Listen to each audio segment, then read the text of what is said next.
Right. Assalamualaikum. Good afternoon, everyone. Thanks for coming here on a Sunday afternoon. It's raining and humid and sleepy, so it's good to see the room more than half filled by people to come and hear from Professor Ahmet.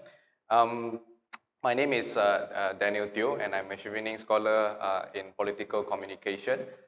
Today's event, as you all know, is organized by Lestari Hikmah. That was the Taiko, or the founder of it, Rashidi. And today's forum is, of course, democracy, authoritarianism, and civilization. So I will be your host for today. We have a special guest, but before we do the whole introduction, Prof, do you want to step up here and yeah?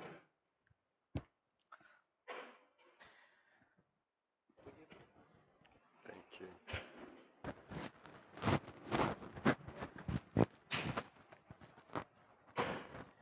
We have a special guest in the form of Professor Dr. Ahmet Kuru, all the way from the United States.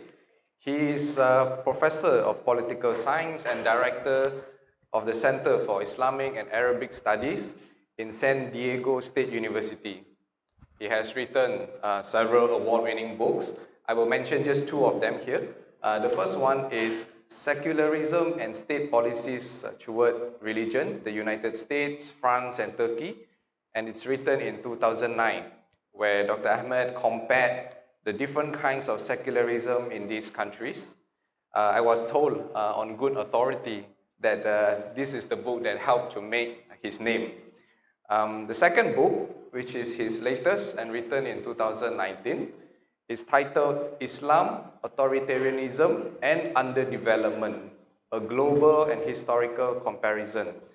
The book interrogates into the relative backwardness of Muslim countries, and he provides some answers to this question as well. I believe it is this book that will be the main focus for our forum today, because he touches on what he calls the ulama and state alliance, which is very sensitive in Malaysia, right? So please join me in a round of applause to welcome Dr. Ahmed. So before we start, just a bit of house rules. I think the format would be, we will have a bit of to and fro, a few questions for him. But I want the audience to get involved as early as possible. Just feel free to jump in after 20 minutes of this.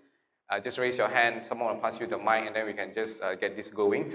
But let's kickstart, Doctor, this discussion today with the controversy that you have attracted with your book and your event.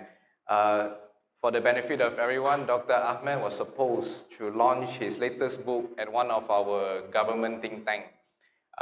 Prior to the day, he was criticized and attacked, labeled for trying to bring in, the usual liberal Islam, secular Islam, modern Islam into Malaysia. Professor, would you like to address these accusations and these allegations head on? Over to you. Assalamu alaikum. I use that one. Thanks for coming in a Sunday afternoon. Bismillahirrahmanirrahim. I'm thankful to Rashidi and Lestari Hikmah, as well as IRF and Dr. Farooq for hosting me in Malaysia, my first time. Lestari Hikmah published a booklet on my works, and now IRF publishing the Malay version of the book. This is my second time in Southeast Asia. Last year I was in Indonesia. So regarding Daniel's, I appreciate your kind introduction. And let me briefly answer your question. How is the voice? Is the voice good? So instead of looking you, maybe I can look at the audience. Is All right. it okay? That's fine. So I'm very surprised because when I was a young man in Turkey, my wife and I were criticized by secularists. She is wearing headscarf, I am a practicing Muslim. They say, how come educated people are so religious, right? That's too much Muslim for secularists in Turkey. Then I wrote my first book comparing assertive secularism in Turkey in the French model with the American secularism and tried to understand why the headscarf ban and other restrictions exist. So in Malaysia, can we talk without microphone or it's bad for the record? Right. Okay. Okay, can I talk like this? Use the mic. Huh? You, Yeah. Just use the mic. Yeah. Use the mic. you want me to use it? Okay, good. So that's the first time I am accused to be a secularist because in Turkey they regard me as someone destroying secularism. When my first book was published, the secularists say that it is like Coca-Cola. Coca-Cola first produced Diet Coke, then produced Zero Coke. They say he produced passive secularism, the next will be zero secularism, Sharia. So I am used to these accusations, but from a more secularist side. And when they accuse me on Facebook by some Malay or Indonesian, in fact, he was not even Malay, that I am a secularist, apparently he didn't read any of my writings. But this kind of labeling always happening. I was in Germany last month, and when I was chosen as a keynote speaker in a talk on Islam, as Kemalist secularist said that I object his presentation. Why? Because he was a supporter of Erdogan and he is responsible for the destruction of secularism. But now Erdoganists also are critical of me, etc. But let me tell you very briefly that when you read my book, anyone reading my book will see that there is no imposition of a particular understanding of Islam. It is a social scientific book which defends that there should be coexistence of multiple understandings of Islam, and the book avoids to tell anything. In fact, some reviewers criticize my book, saying that it doesn't tell what Islam is and should be. Then I respond them that I am happy because that's my goal. I am not telling anything about the content. The whole discussion is how different interpretations tolerate each other and exist and create a sphere of innovation, competition, creativity that Muslims had between 8th and 12th centuries. So that's one thing I want to emphasize. The second thing is that, of course, as a social scientist and a director of Islamic and Arabic studies, I had certain things to say about religion, but I didn't come to Malaysia about religion. I come for a social, scientific, and historical analysis. So these are my very brief, quick reflections to your question about the ongoing debate. And at the end, I think the jury, the people, the readers, when people read the book, they will see, for example, I saw on Facebook, they say that uh, the book is not informed by Islamic sciences. But there are 1,000 sources in the bibliography. And my translators, Arabic, Persian, they said, you have too many footnotes. But because that's the whole idea of making a scientific analysis that took 10 years. And then the idea that I am just using Western sources doesn't make any sense because I grew up in Turkey. I used Selçuk Empire and Ottoman empires, the Turkish state, as the main case. That's what I know well. And of course, I live in the United States and bring Western perspective as well. All right. I think let's also move on and talk about your book in its thesis and all that. I think the interesting thing is that you make the daring claim and even offensive to some people that Muslim countries are relatively more backward. In fact, in your book, it says that Muslim countries are less developed, less democratic, and less prosperous. So maybe could you give us a overarching general view of the book, and what is your general answer to this question of backwardness in Muslim countries? Thank you. So again, going back to critiques, they only read the summary and look at the introduction. They didn't even look at the first chapter, because the first chapter is designed to show that there is no Muslim problem of violence. Therefore, violence, although it is analyzed in the book, it's not in the title of the book. In the first chapter, the book shows that Western countries like United Kingdom, United States represent military violence at the international level. No Muslim countries had this capacity of violence. When it comes to homicide rates, Muslims have lower rates of homicides. In America, you know, we have a problem of shooting and gun violence. It's just a reflection of how violence is a complex issue. And only the first chapter show that on the issue of political violence, Muslims show a disproportionate level after 1990s. Because after 1990s, when the Soviet Union collapsed, many Marxist-Leninist groups in the Middle East turned into Islamic. And there happened this discussion about Islamic violence in the Middle East as a contingent historical period of time. Therefore, the first chapter of the book is a very detailed rejection of Western scholarship from Max Weber to Bernard Lewis and to Samuel Huntington to show that their arguments about the connection between violence and Muslim society is misleading. So I'm very disappointed that the certain critiques flip side the argument and try to use it against me.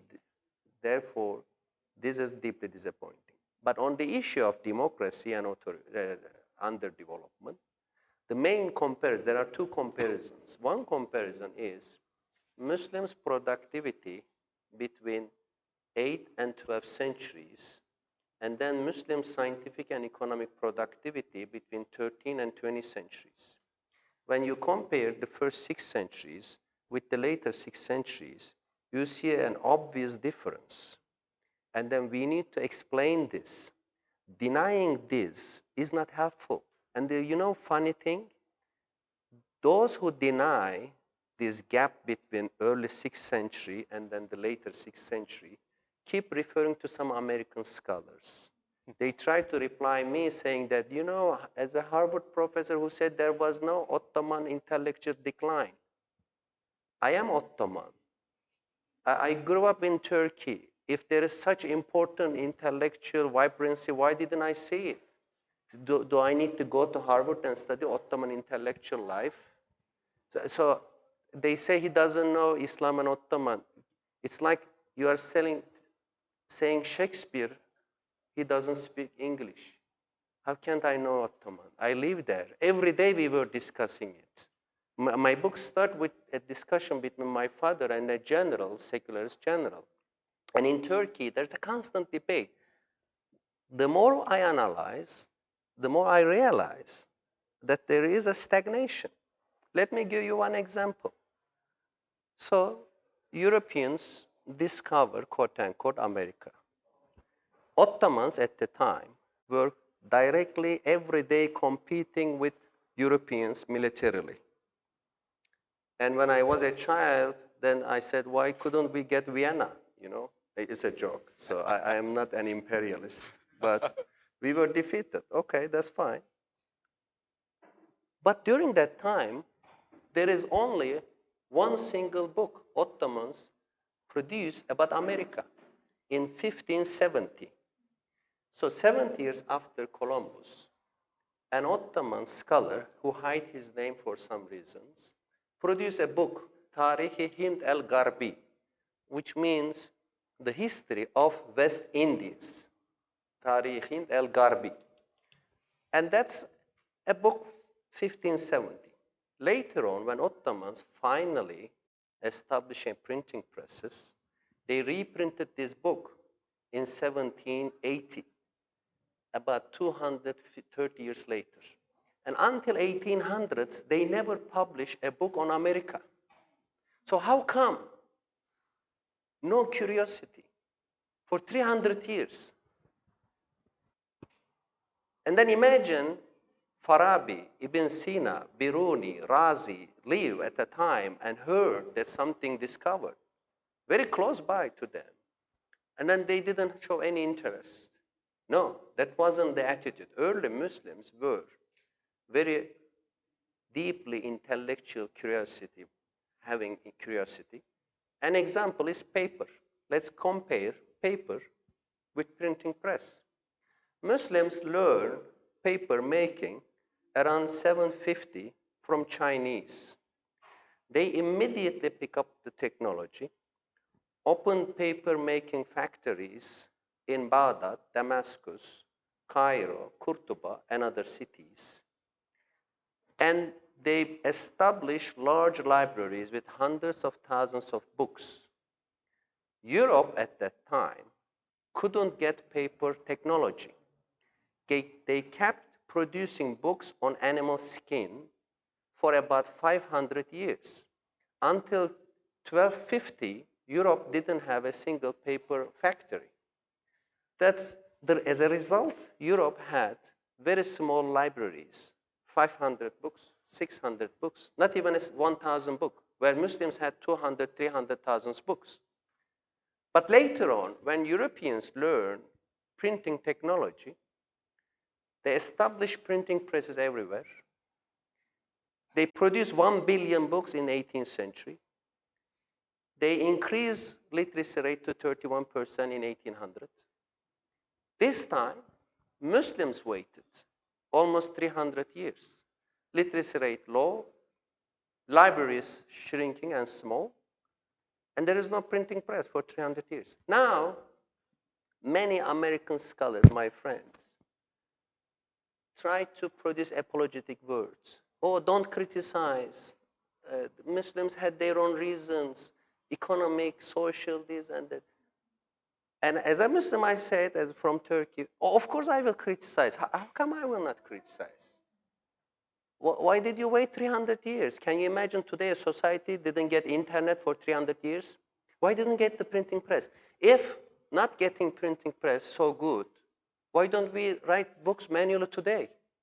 There is really no need to apologize everything, to just accept a mistake was done. Even the Ottomans say, oh, it is a mistake, now we have to open. So they say there is no legal prohibition. Okay, I say in my book that there was no legal prohibition, but the way political system after the 11th century marginalized intellectuals and economic entrepreneurs lead to Muslim societies into an academic and economic stagnation that there was no longer demand for books. There was no longer demand for printing.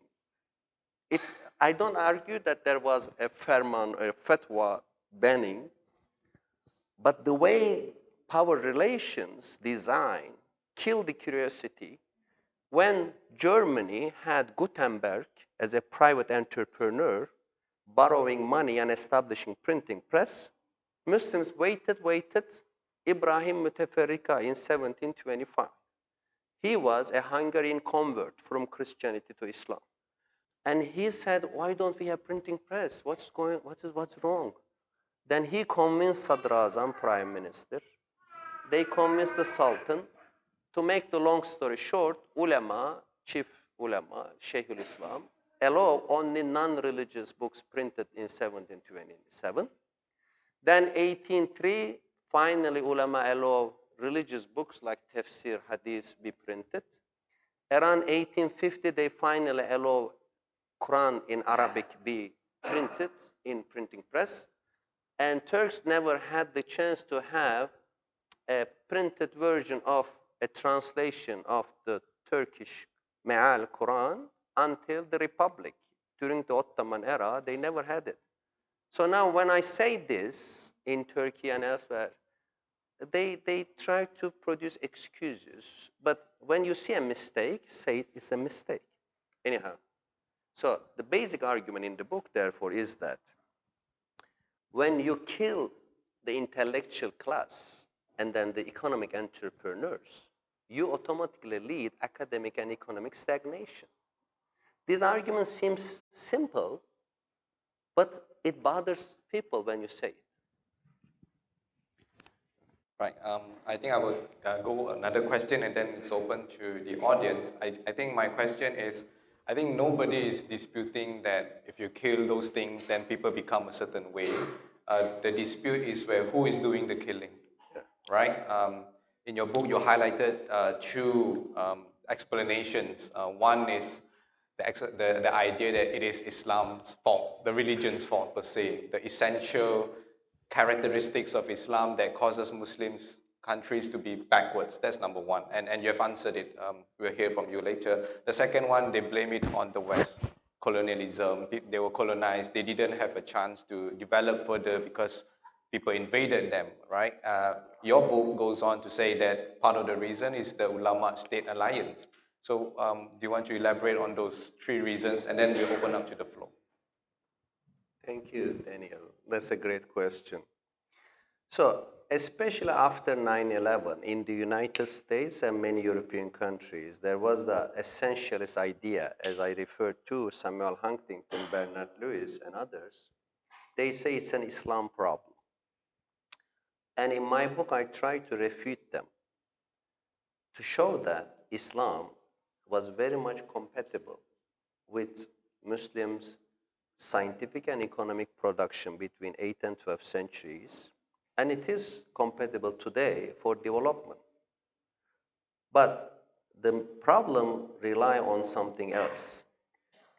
Then many people brought me the idea of colonization. I give credit to that. I document in the book, you'll see how I give the numbers of exploitation, domination, slavery. Only 3 Muslim majority countries today didn't have direct colonial experience: Turkey, Iran, Saudi Arabia. But even these 3 had indirect colonial intervention. Of course, colonization is bad and it's an ongoing process. But I try to ask this question: how come Muslims who were scientifically, economically, even militarily, were powerful and superior to Western Europe, became weaker? This is especially a question in the Middle East, North Africa, Central Asia. Chronologically, the problem began before the European colonization. That's the way European came and dominated. And again, let me refer to Ottomans. The Ottoman ruling class were shocked that when they see it, because initially Muslims never take Europe seriously. They always undermine.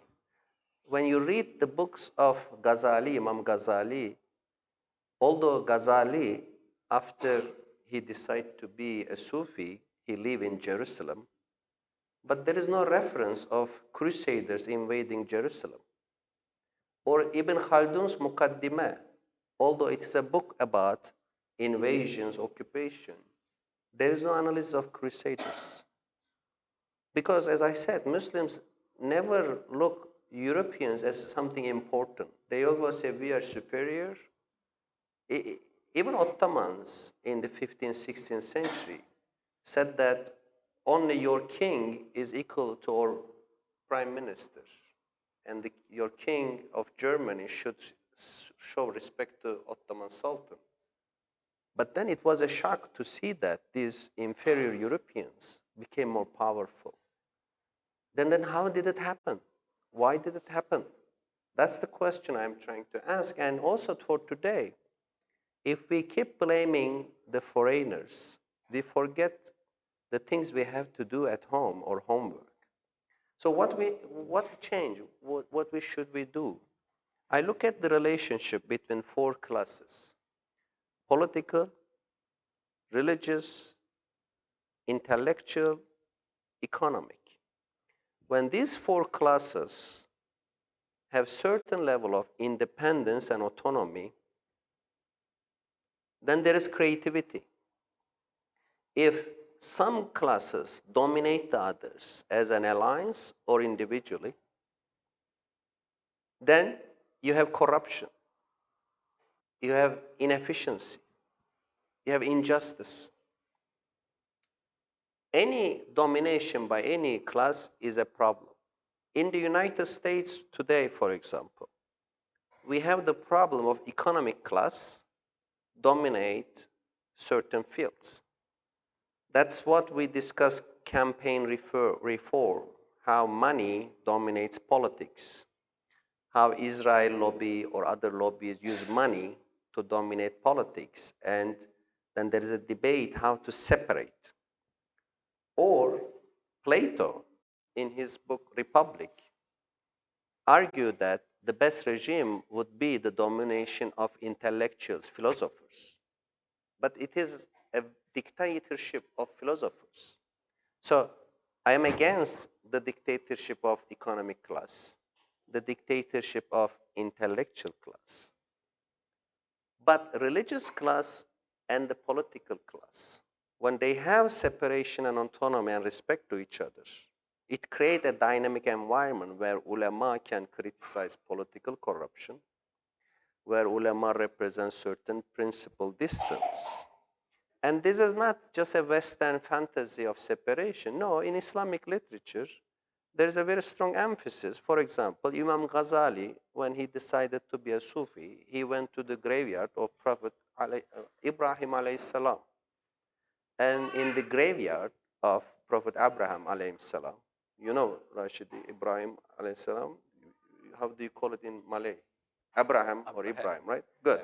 He said, he took oath on three things: that he will never receive money from political authorities, he will never enjoy their discussion gatherings, and he will never teach in the madrasa system of the politically designed Nizami again.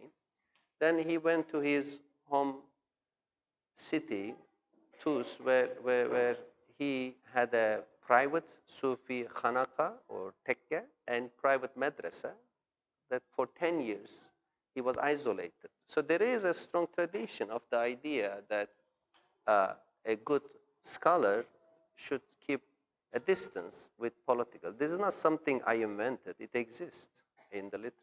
Thank you. All right. So do we have any questions from the audience at this point? Anyone would like to? All right. Yeah.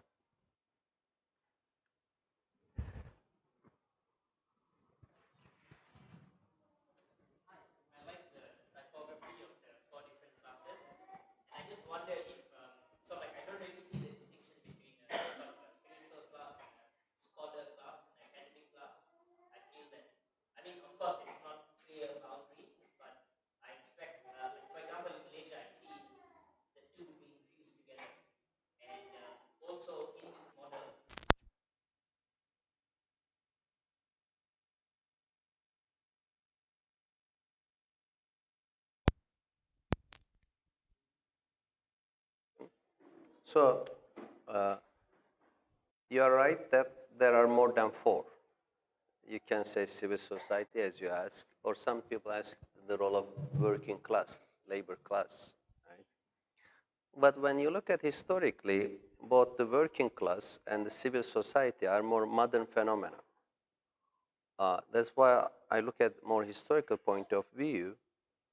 And when we look at the rise of democracy, which is the topic of discussion today, there are some important scholars like Barrington Moore who said that when we compare US, UK, France with Russia and Germany, Japan between two world wars, the main difference is that in US, UK, and France, there was a bourgeois class, economic entrepreneurs.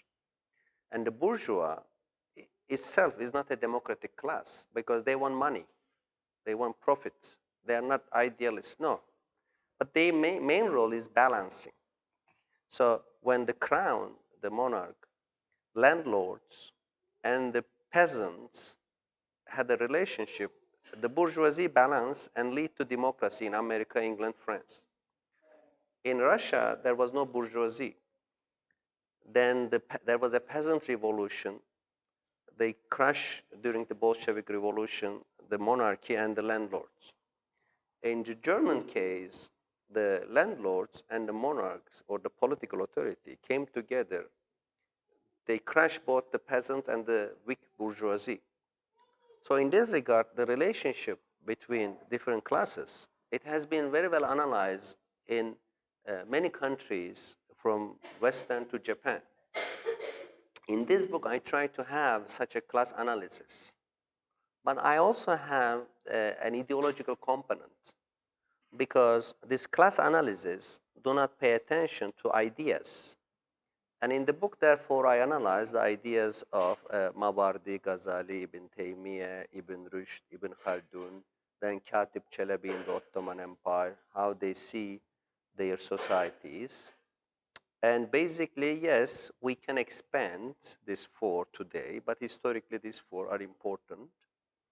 And for the future, I would say that Muslim societies really need a more vibrant economy, a vibrant intellectual life. Therefore, we have to pay attention to intellectuals and economic entrepreneurs.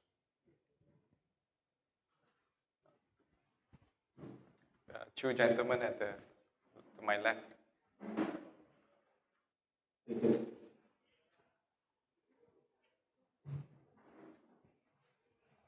I've got two questions. First one is, it seems to me that you're alluding to the fact that the decline came about because of this sort of merging between the scholars and the class, right? What led to that? What happened back then? Why did that separation disappear? My second question is, imagine a world where all the Muslim leaders went to you and they said, you know what, your analysis is spot on.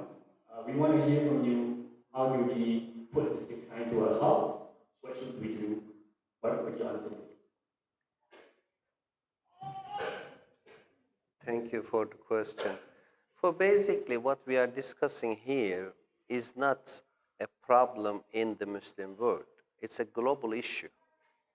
Globally, when we look at from China to India, Middle East, Europe, always religious and political classes are together. In world history, there are only two main exceptions.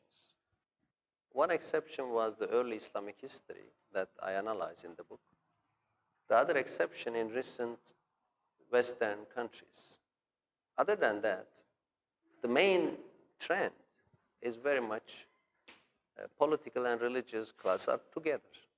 And now I am writing a new book on Trump rule in the United States based on American nationalism and evangelical support. Modi's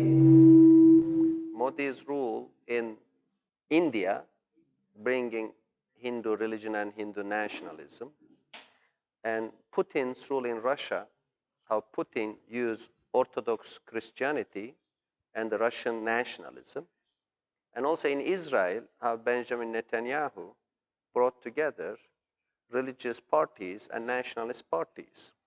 You see, this is a global trend, and when we look at the relationship, it is always contested. Nobody really is happy.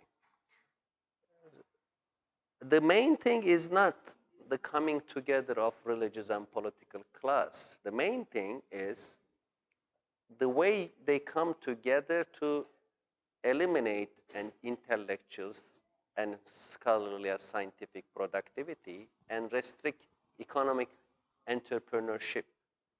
If they came together in certain formula that you see in some recent example of Norway, Sweden, Finland, without excluding, discriminating intellectual and economic creativity, it wouldn't that much a problem.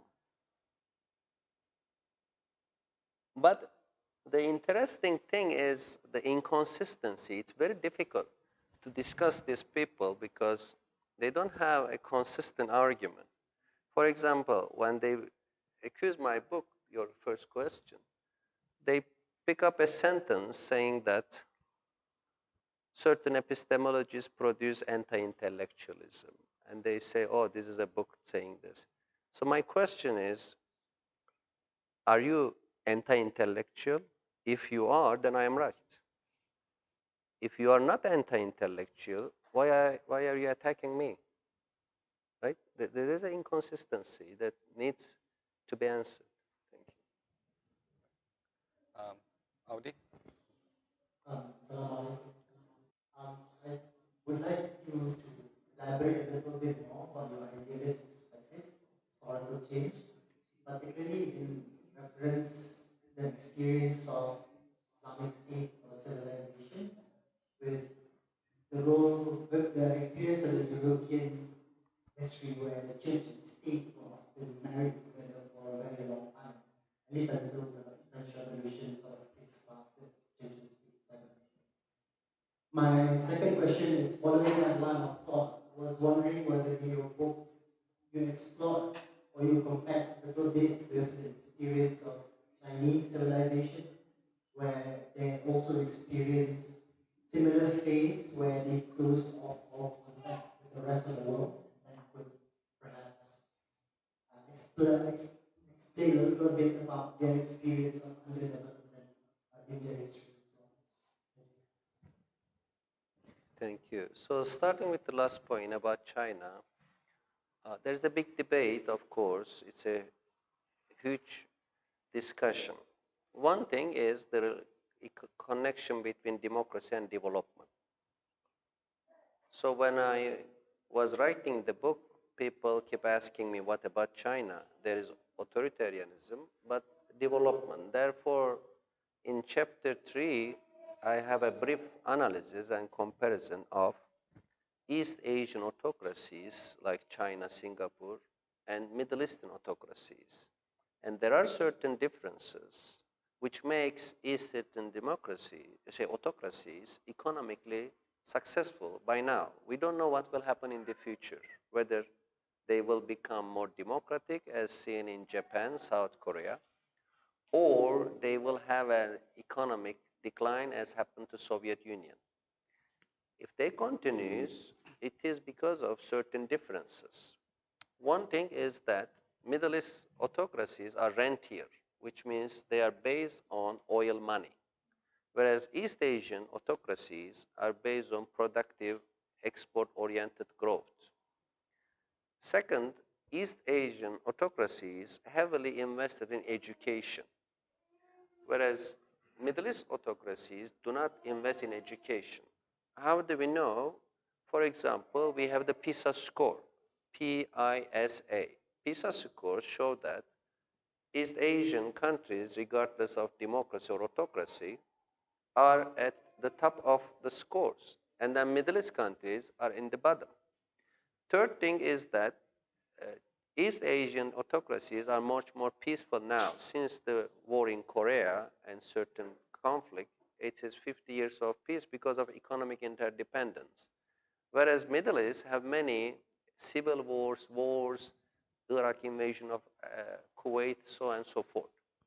Last but not least, in East Asia, despite authoritarianism, there is government efficiency, which doesn't exist in the Middle East. How do we know? For example, COVID. With certain problems, East Asian autocracies have been more efficient. When there is an earthquake, you see government reach out to people, which is not that level in the Middle East. Therefore, that's one thing about China today. Historically, about China, there are arguments that China was much more productive when it had a merchant class and when it had more decentralization. I recently read a very important book which argued that the bureaucratic examination, the bureaucracy exam, make Chinese intellectual life stagnant, and then ask the sharp minds of the society to memorize Confucian text in order to pass the bureaucracy exam. So there are works arguing how intellectual stagnation happened, the role of state, the role of centralization, even in the case of China. Was there one more question? Was there one more question, Audi? Yeah, so European history, there were the certain Orientalist scholars like Bernard Lewis were so proud of saying that religion-state separation is a Christian thing, therefore you cannot repeat, you cannot do the same. Huntington even took a step forward with a very simplistic line. He said, in Islam, God is Caesar. In China, Caesar is God. In Orthodox Christianity, God is Caesar's junior partner. Only in Western Christianity, there is separation. But when you analyze, and I have a brief analysis in the book, and a longer analysis in the article translated by Lester Hickman, when we look at the Christian world until the 11th century, they had no separation. After the 11th century, Pope Gregory argued that the popes will be elected by the College of Cardinals. But the German King Henry, the Holy Roman Emperor, refused that, and he declared a war. Then the Pope excommunicated Henry and declared him a kafir in the Christian sense. Right? Then the two kept fighting 75 years. After that, finally, neither side was able to defeat the other. They accepted the institutionalization of church-state separation in the 12th century to a certain degree. Then, as you know, Luther came in 15th century with Protestantism. Some Protestants believe in religious control over politics. Calvin in Geneva was the religious leader controlling everything politically. But fast forwarding today, the problem has not been solved. In America, we discussed today with the conservative Supreme Court. If Trump comes back again, when he can impose a Muslim ban and he can use religion. And in Europe too, this discussion going on. In France, for example, until 1905, there was the war of two Frances, laïc France, secularist, and the Catholic France. And even today, struggle is going on. So that's a very complex issue which has multiple dimensions that we cannot simplify. You have any more questions? Okay, 1, 2, 3. We start on the right, the lady.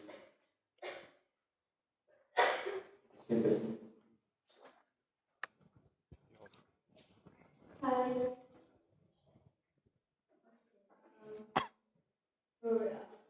What is for launching here? Can you tell me why the original launch was set to fresh measure from conservative? Can you help me understand? Why was your event cancelled, and who are the conservatives who attacked you? Ah, okay. So, thank you. So I saw one Facebook post with about 3,000 likes, 3,000 shares, and 800 comments. So in my criteria, this is a very successful post, because whenever I post something, if 20 people like, 3 people share, that's an achievement. I say, wow, well, what an achievement. I respect the person. Then I read them by using Google Translate. And apparently my mother and my wife also read it. They were very worried because many people say, Inna lillah, inna ilayhi rajiun. In Turkey, when someone died, you said that. Right? I don't understand why they told me about it. Maybe they are praying something good for me, but I was scared. So then they cancel it. Yeah, I think my publisher already made some press release. No need to keep discussing this. I think it's passé. It's history now. We have to look at the future. There's an explanation published by Lestari Hikmah. You can look for it on Facebook, and it's all there, right? So we can just move on to the next one if you don't mind. Rosanna?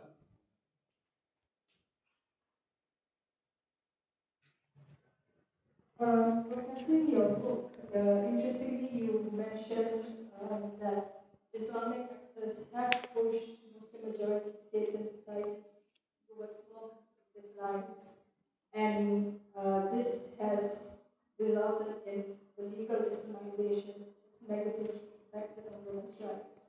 Now, you've been to Indonesia, you've seen how vibrant it is, and they have this group now called the Congress Ulama Perempuan Indonesia, where women ulama are actually the ones who are spearheading women's rights with arguments from within the tradition itself. What are your thoughts, and what do you see in terms of your experience there, and then coming here? What is your sense of whether what Islamization, is there any hope for progress? Because for women's rights, for us, it is a huge concern. Thank you, Rosanna. That's a very important question. First of all, I should admit that social science has limitations. We do generalization. So there is a story. Once upon a time, there was a king. If I stand up, is it a problem for the camera? Is it okay? Okay, thank you. Maybe I should, yeah. I have jet lag. There is 14 hours difference between San Diego and Kuala Lumpur.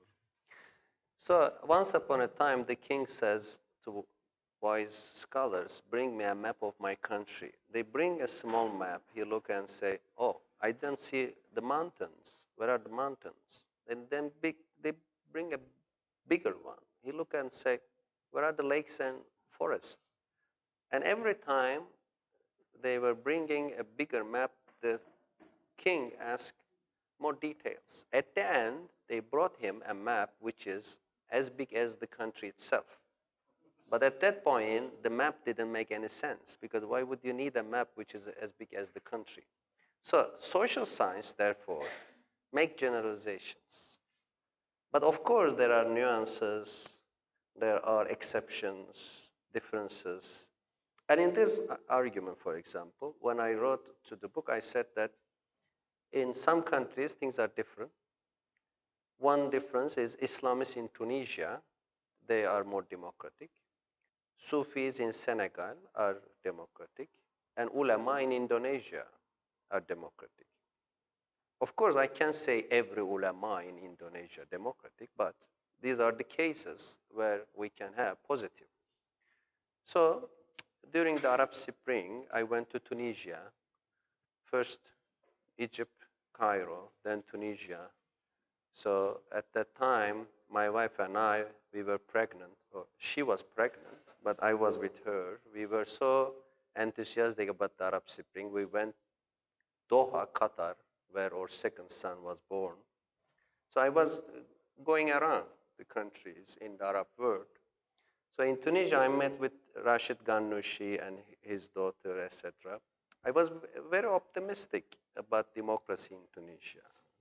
And then what is happening now is very disappointing. The other case, Senegal, where I had an associate director of a center at Columbia University, we were discussing, analyzing three Muslim majority democracies, Indonesia, Senegal, and Turkey. And Senegal is a country where Sufis are very much contributing to democratization. And the secularism there is understood differently because they speak French. It's a French colony. But they say laïcité in the Senegalese sense, which means not French. So they have more inclusive notion of secularism. And in the case of Indonesia, which I became very much attached to in the last 3 years after the publication of my book in the Indonesian language, and it's very different. In Indonesia, when I went there last year, I was like celebrity. They were coming with flowers. Oh, welcome, professor. Salam alaikum. Only constructive criticism. Anyhow, every country is different. And I also taught in the Islamic University. I am a faculty member in the Indonesia's Islamic International University. I taught them online course. And there are two groups, as you know, Nahdlatul Ulama and Muhammadiyah. And there are debates between reformists and conservatives within each group. And Pak Yahya, the leader of Nahdlatul Ulama, is now trying to push a more reformist agenda called humanitarian Islam. But when it comes to women's rights and feminism, there are diverse views. I have some friends, female, who are very prestigious in Muhammadiyah, but Nahdlatul Ulama is also trying to have some openings. Therefore, the discussion is going on, and I think Indonesia is a very important case to be analyzed. Thank you. Nazrin? You've established the ulama-state alliance as a factor that caused backwardness in Muslim countries other than either Islam was it or colonialism was it. My question is that, have you considered that perhaps the relationship between colonialism and the ulama-state alliance is that one begets the other, that ulama-state alliance is a creature of colonialism? Because if you look at former British colonies such as Malaya, Sudan, Egypt, Bangladesh, and Pakistan, there is a scholarly work that have focused on looking at the Islam in these countries as Anglo-Mohammedan law rather than Islam as generally understood. And so the way that Islam is sanctified and codified, and how there is a rewriting of jurisdictional dynamics between the customary and the religious, the removal of jurisprudential authority in the way that Islam is enforced is actually a product of Anglo-Mohammedan law. That's number one. And number two, what is your answer to the criticism that perhaps authoritarianism or backwardness is a general experience of the global south rather than specifically where countries that have ulama state alliances? Thank you. Do you want to introduce yourself? That's it. Are you an academic? No, I'm a legal practitioner. Good. It's a very intelligent. Thank you. Very good question. Both are very good questions. Thank you.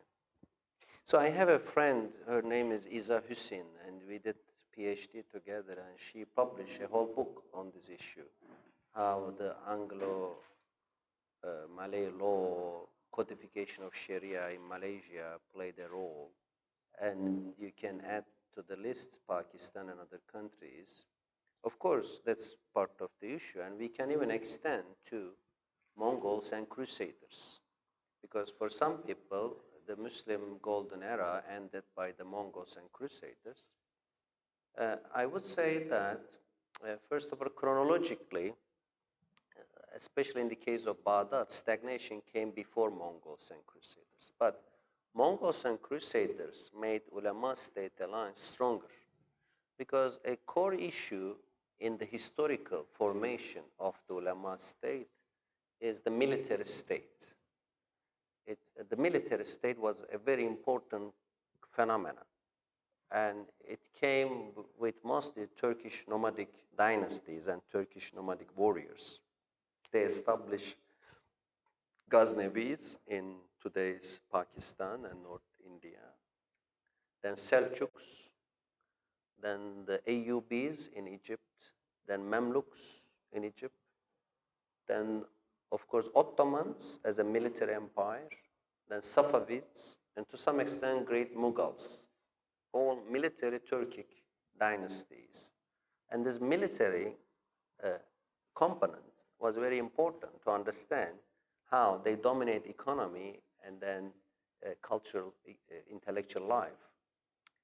And these military empires, when they establish the alliance, they marginalize intellectuals and economic class. So going back to your question, at that time, the Crusaders and the Mongols, like European colonizers later, played a role that they make Muslims focus on military survival.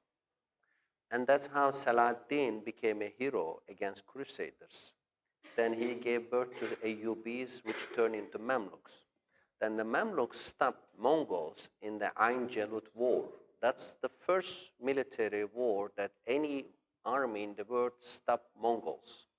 That gave so much credit to Mamluks that they ruled Egypt until 1820s. Muhammad Ali Pasha completely eradicated the Mamluks. So about 400 years or more, even during the Ottoman era, Mamluks stay in Egypt because of the credibility they received, the military resistance. Because when you are attacked by the Crusaders, Mongols, you can no longer seek art, philosophy, deep intellectual life. No, you want military hero to protect you. That's how it helped. Similarly, when European colonizers attack, occupy, exploit, certain Muslim societies became more inward-looking, and their economic and institutional resources became limited. And that, of course, contributed to the vicious circle of underdevelopment and authoritarianism in certain Muslim countries. Okay. Is that it? Hello. Would you mind giving an example of one country that you see today that shows high level of democracy and socio-economic development, and explain that outcome through the lens of your argument, which is the separation, autonomy, and respect for classes, and expound a bit on what policies and practices that have allowed you to maintain that status quo?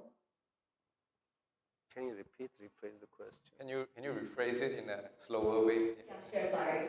So basically what I'm trying to get at is, you don't mind giving an example of one country today that you see having high levels of democracy and socioeconomic development, and explain that outcome through the lens of your argument, which is the separation of the four classes. And on that, expound on the policies and practices that has allowed them to maintain that status quo. Any country or Muslim country? Any country. Explain to me the lens of your argument. Yeah, thank you. So there are two cases in the book showing the connection and causal mechanism.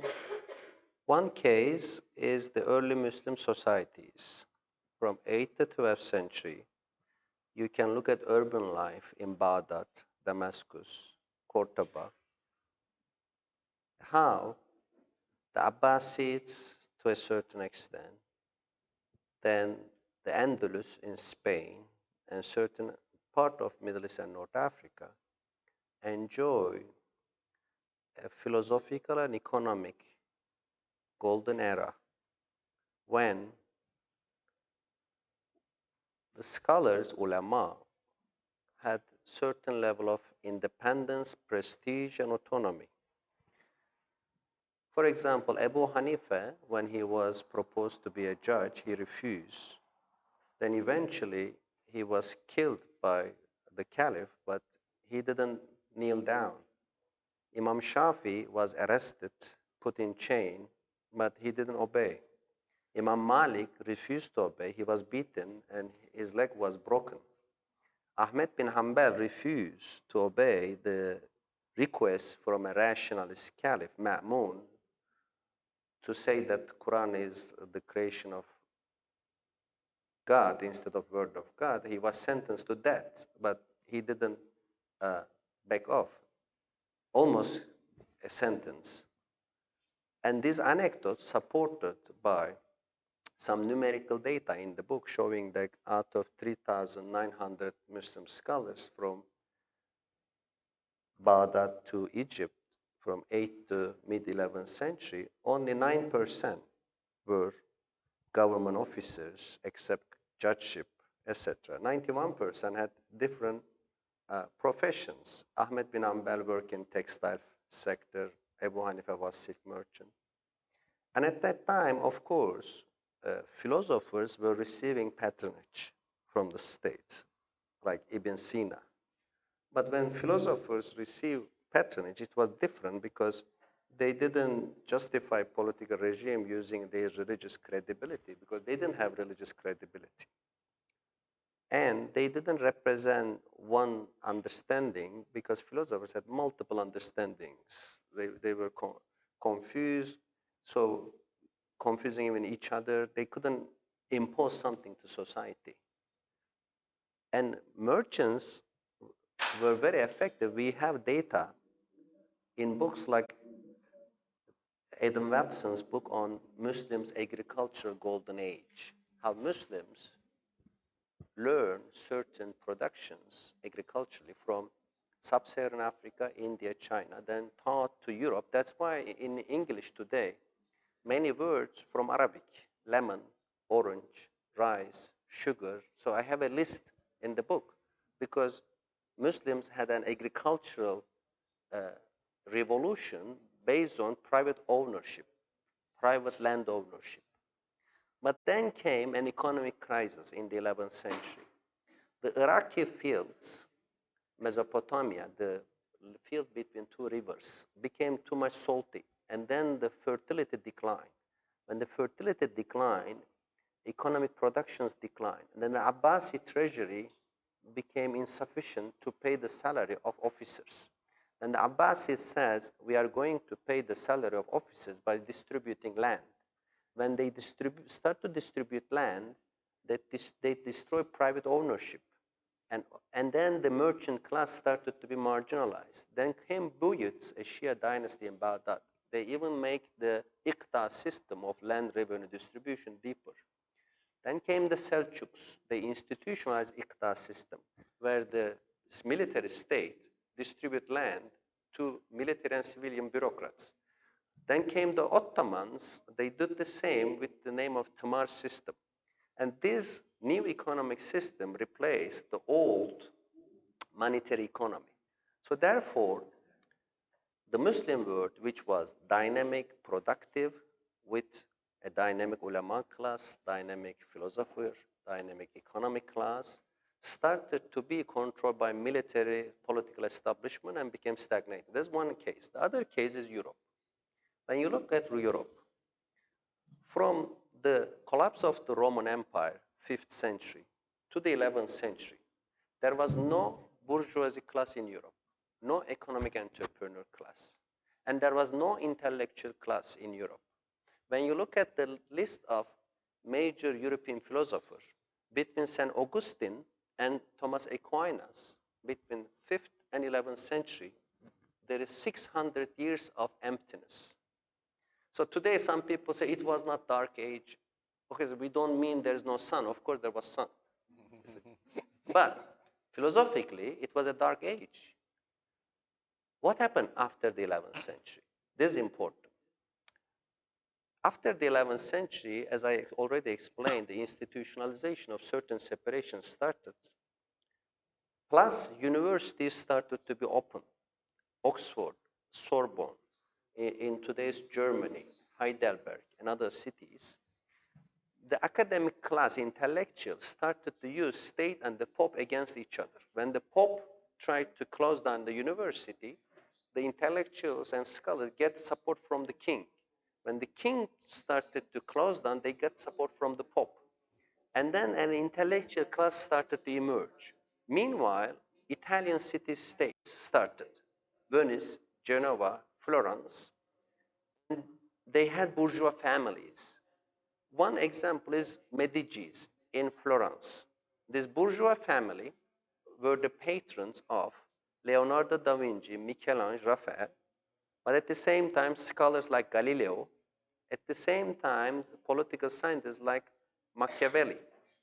So one single family, as a bourgeois family, produced so much scholarship using their money, similar to early Muslim merchant families, how they sponsor scholarship. Therefore, in the book, There is no one single country, but there are two examples historically how this autonomy and separation create a dynamic Muslim golden age, and later on, eventually, with the rise of bourgeoisie and intellectuals, Europe started to have much more developed societies. Thank you. Zaigan? Yeah.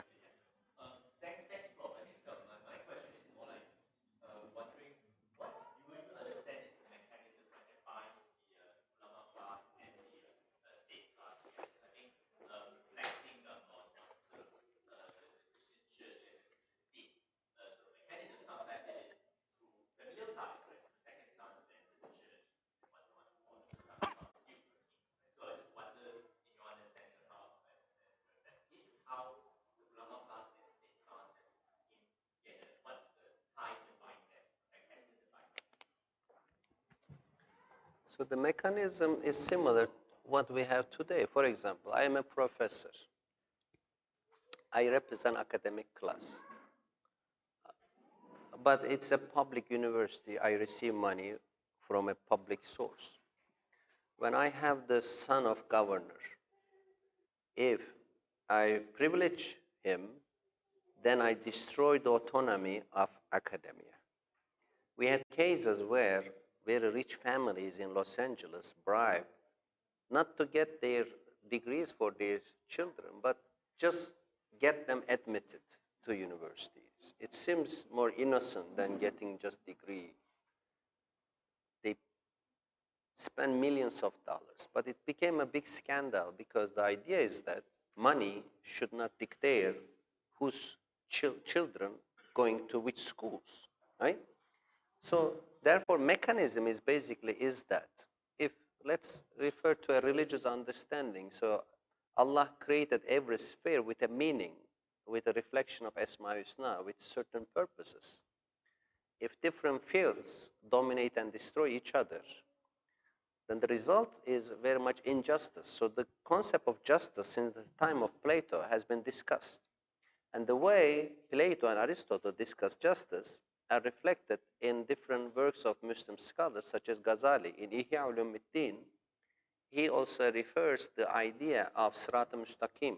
So everything between Ifrat and Tefrit, there is a middle way. So justice, according to Plato, and then repeated in certain tafsirs, is the balance between your reason, appetite, and anger.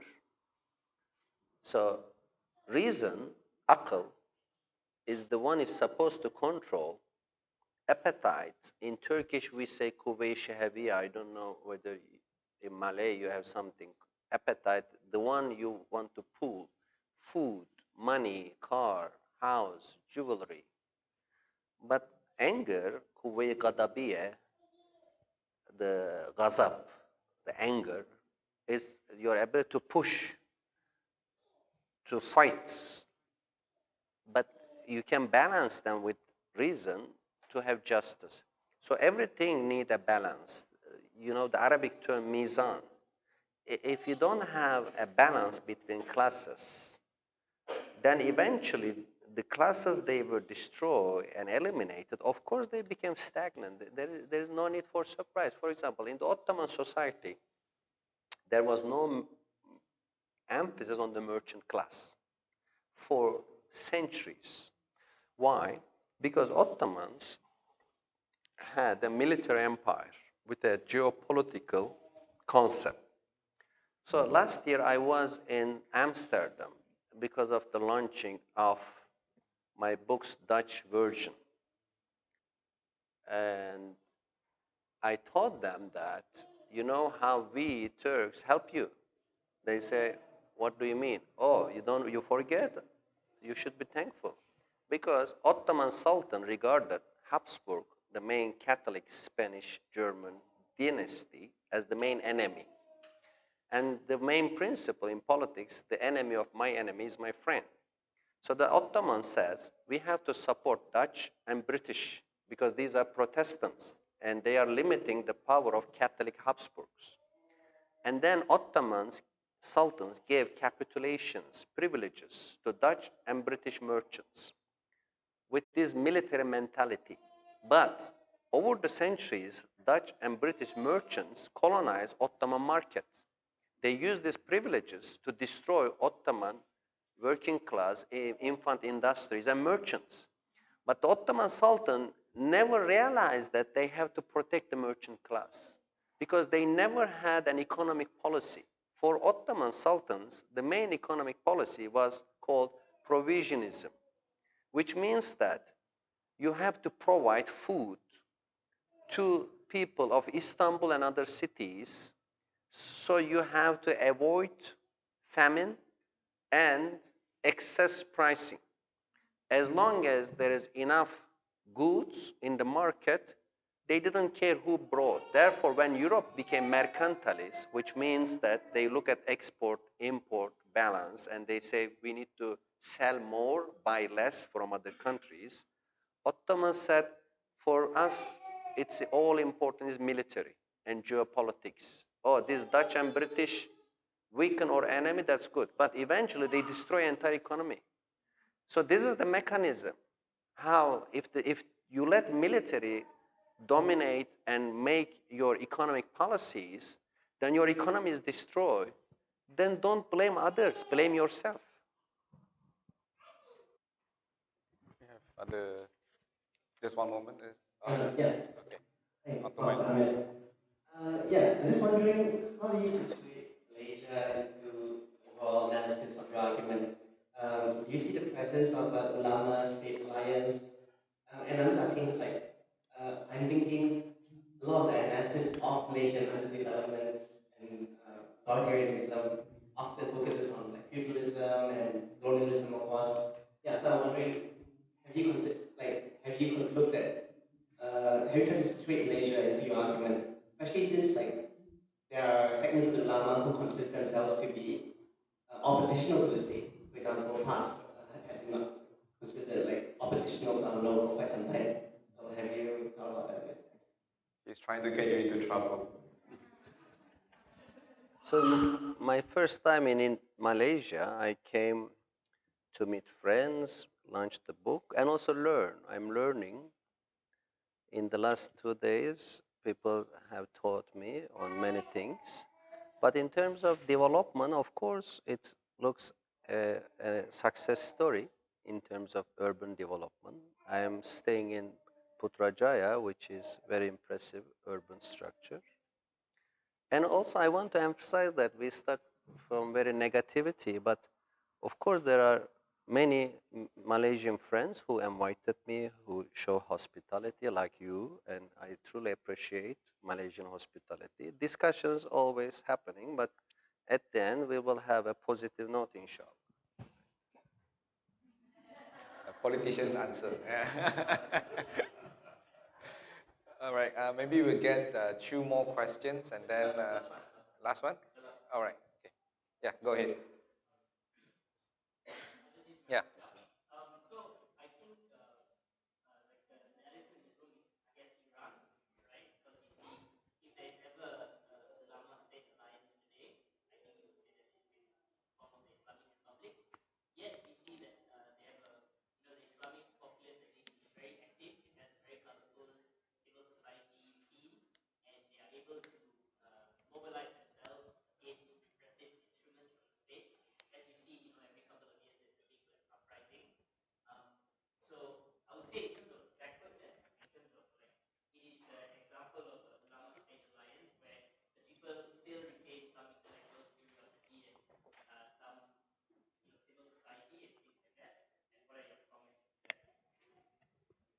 Thank you. So Iran is a very important country with historical background, cultural importance.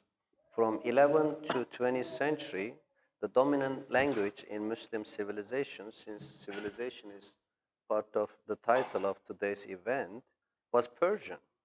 Arabic was important as a madrasa language, Islamic studies, but Persian for about a millennium was the language of poetry, literature in general, bureaucracy. Rumi, for example, Mevlana Celaleddin Rumi, lived among Turks, but he wrote in Persian. And definitely we are talking a country with large number of people, rich history. And therefore certain dynamism is not surprising to see, but people pay the cost for that. It's not something they do easily.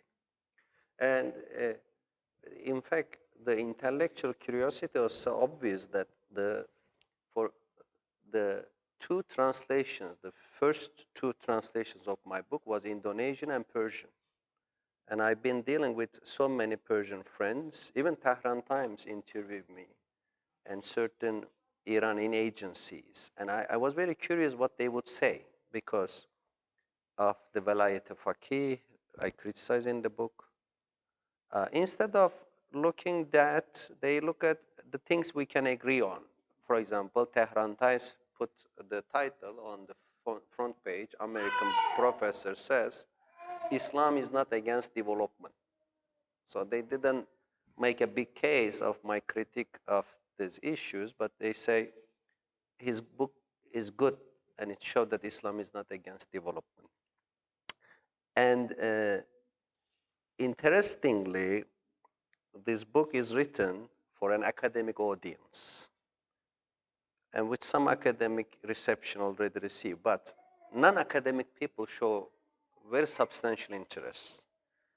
In North America, then I went to Oslo, Norway, Belgium, Netherlands. We had translations coming in Germany and France. I have a very good publisher in Arab countries, Shabakatul Arabiya wal Bahs wal Nashr. And then in Senegal, Nigeria and Somalia, there is a very substantial, they read Arabic. Now in Central Asia, Uzbekistan and Kyrgyzstan, they will publish the translation this year. And Urdu and Bangla or Bengali in Bangladesh, they are coming. And of course, Indonesian is unique. It's fifth edition in Indonesia. Why?